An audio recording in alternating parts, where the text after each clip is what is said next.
Okay, so we're on. So we're going to be sure again לשמוע את Gedalia Yaakov ben Avraham, and also my grandfather yesterday tonight actually. So your grandfather tonight? Yeah.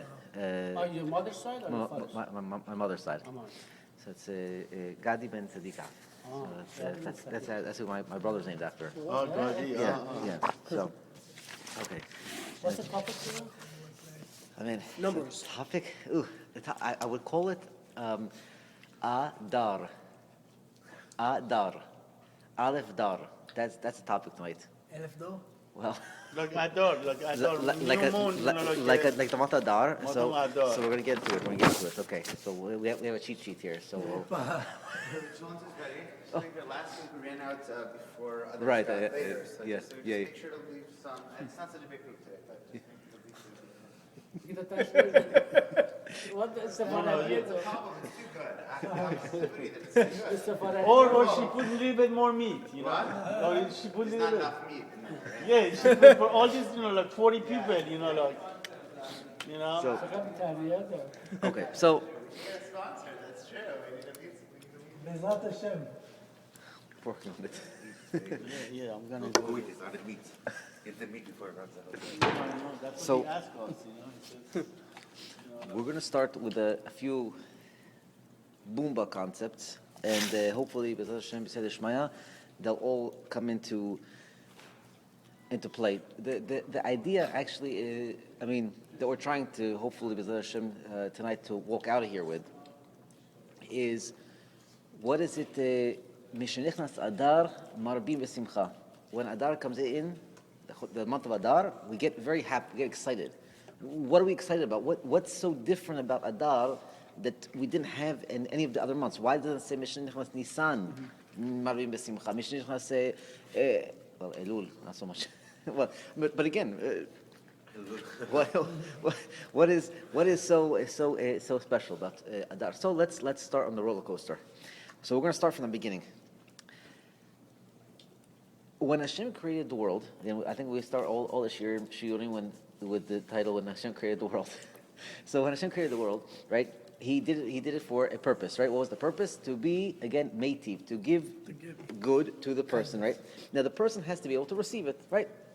To receive, right? So we call it tzedakah, right? Almost as if you would call it maybe even matanot la'evyonim, but we'll leave that for a different time. But it's giving charity to the poor. Who is the poor? We are the poor. We're the poor. Right? We're called poor, meaning that we are poor of knowledge. We don't have the knowledge. We can't comprehend God. So God creates an entire world for one creature. That's man. Right? So the Am Yisrael, the Yehudi, right? He becomes the purpose of the world. Right, that's why it says that if the Yehudim would stop learning, right, the world would revert back to Tohu and Avoh. It just wouldn't exist. There was no purpose other than that the Yehudim should be in the world learning Torah. Right, so that's why perhaps Hashem created different time zones so that you never have a time where there's no one learning. Right, because when people are sleeping here, they're awake here. When people are awake here, they're sleeping here. So you always have a time that people are learning. The idea that again. Why do we learn? What's the purpose of learning? So we said many times before that we learn in order to strengthen the relationship, right? The entire purpose of receiving from HaKadosh Baruch Hu is it only means something if you're in a relationship. If there's no relationship, you can see physicality, and physicality can be left just as physicality. Chas v'shalom, right? Physicality, like we spoke about last week, is the whole idea of physicality is to be mal, to circumcise physicality, to remove the covering, and to take out the inner message. There's a message in physicality. Every piece of physicality has a message. Now, how did Hashem create physicality? So it's very simple. So if you look at the Tanya, in the Sfarim Kadoshim, they bring down a very simple point. He used letters, right? And this is what you maybe you read in Rashi. He says that Betzalel, who was construction, he did the construction of the Beit HaMikdash, of the Mishkan. How did he construct the Beit Mishkan? It says Ve'tzirufei otiot. He was able to combine letters. Let's say he wanted to make an even. He would take Aleph, Bet, Nun. You could put them together and he would make an evan. He'll make a stone. Okay? So Aleph and a Bet and a Nun, he made a stone. The Hebrew language is very amazing because the letters tell you so much. And the configuration of the letters tells you even more. So I'll give you an example. Let's say, I'll give you 3 letters. Mem, Chet, and Resh. Mem, Chet, and Resh. In one configuration, it says Mem, Chet, and Resh. In that order is the word Mahar, tomorrow. Tomorrow. If I give you the configuration Resh, Chet, and Mem, well, depending on the Nukudot, it could be Rechem, which is a womb. It could be Ramah. It could also switch around to be Ramach, which is the 248 limbs, or a Romach, which is a spear. So you have a few letters.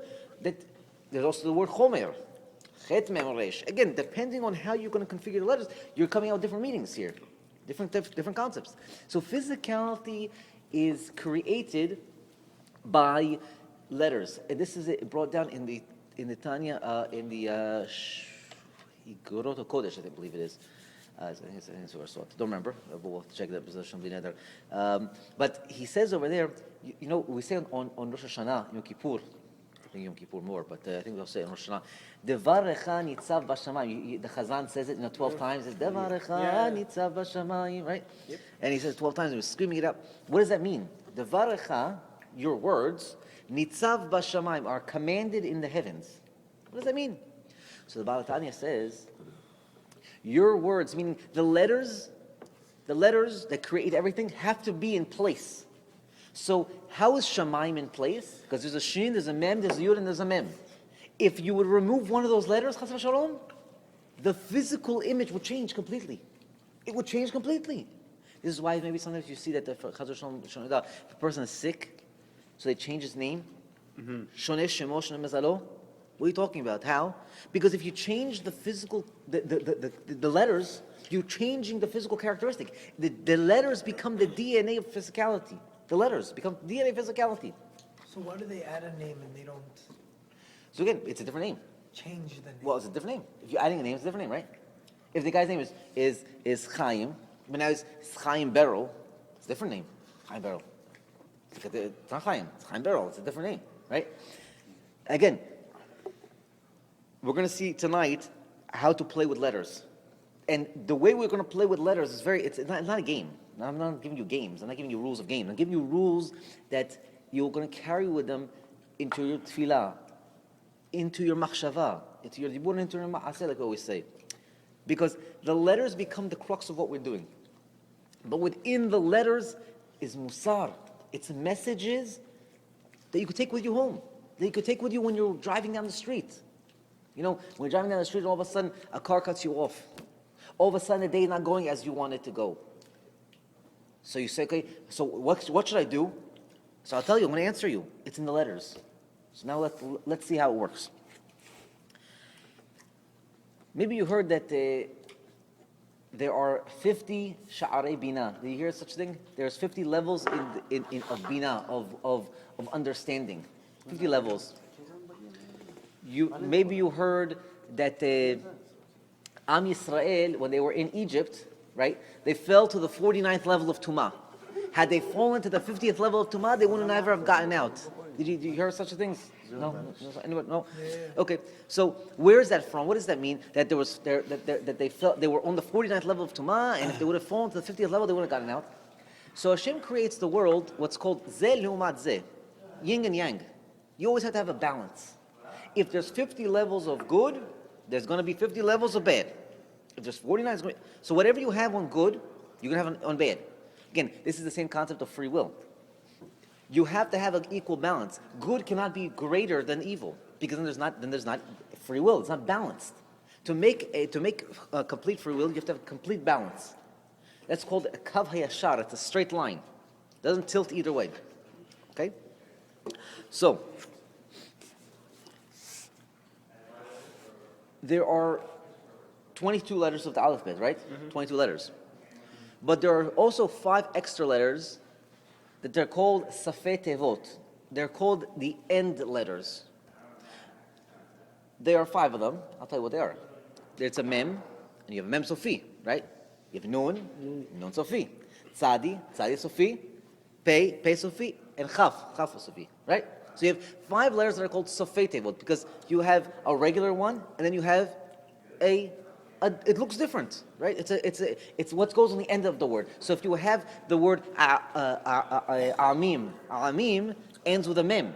So it also has a Mem in it, right? So it's spelled Ayin, Mem, Yud, Mem. If the Mem that's in the letter, that's in the word, doesn't look like the word, doesn't look like the Mem, that's on the end of the letter, right? It's two different looks. So what are these five letters? What's their purpose? So the Sifrei Kedoshim bring down very deep concepts. We'll try to B'ezras Hashem present it in a manner that we can take home with us.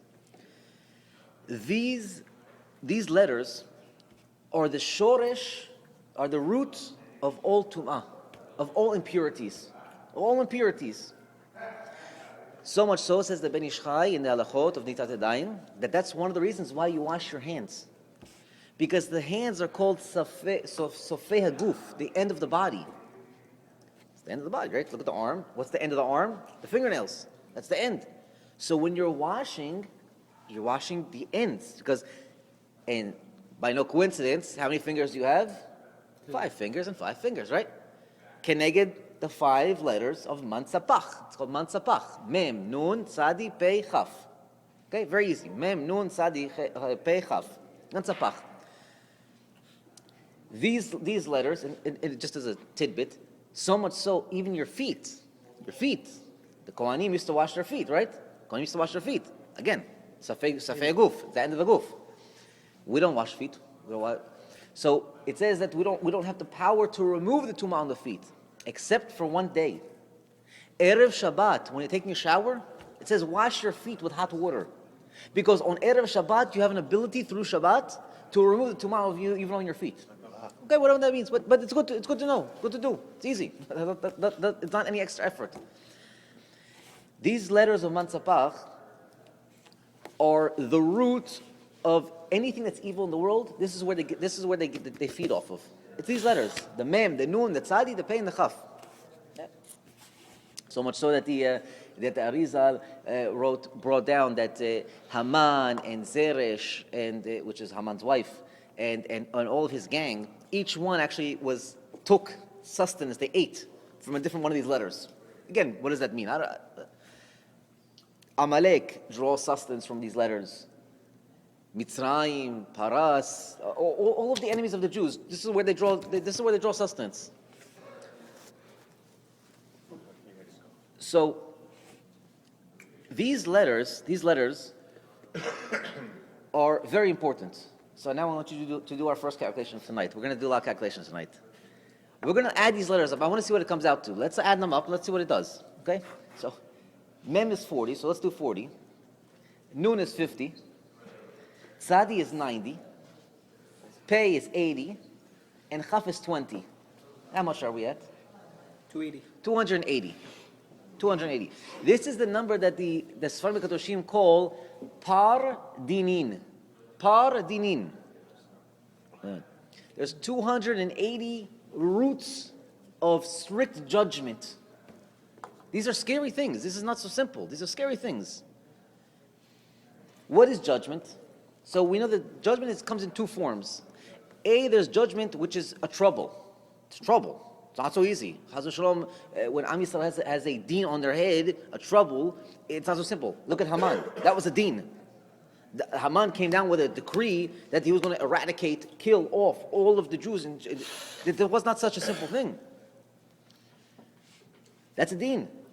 But there's another concept of deen.